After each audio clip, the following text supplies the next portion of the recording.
ভারত পাকিস্তানে যখন যুদ্ধ নিয়ে টানটান উত্তেজনার মধ্যে তখনই ভারতের মোদী সরকার পাকিস্তানের বিরুদ্ধে ৩৬ ঘন্টার মধ্যে হামলা করার প্রকাশ্য এক তথ্য উঠে আসে।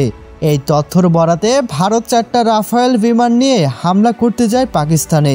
ঠিক ওই সময় পাকিস্তানের বিমান বাহিনী রাফায়েল যুদ্ধ বিমানগুলোর উপস্থিতি দেখতে পায়। পাকিস্তানের বিমান বাহিনী তখন তাদের সঠিক জবাব দেওয়ার জন্য ধাওয়া করে। এটা দেখতে পেয়ে ভারতের রাফায়েল যুদ্ধ বিমানের পাইলটগুলো লেজ গুটিয়ে পালিয়ে যায়। শুধু তাই নয়, ভারত ও পাকিস্তানের সীমান্তে ভারতের অনেকগুলো চেকপোস্ট উড়িয়ে দেয় পাকিস্তানের সেনারা। তবে কি সীমান্তে ও আকাশপথের শক্তিতে ভারতের চেয়ে পাকিস্তান এগিয়ে রয়েছে, নাকি ভারতের এবার মুখে চুনকালি মাখার সময় এসেছে?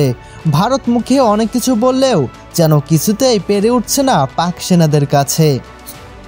এমনই সব গুরুত্বপূর্ণ তথ্য আপডেট জানতে আমাদের দূরবীন টুব চ্যানেলটিকে সাবস্ক্রাইব করে আমাদের সাথেই থাকুন।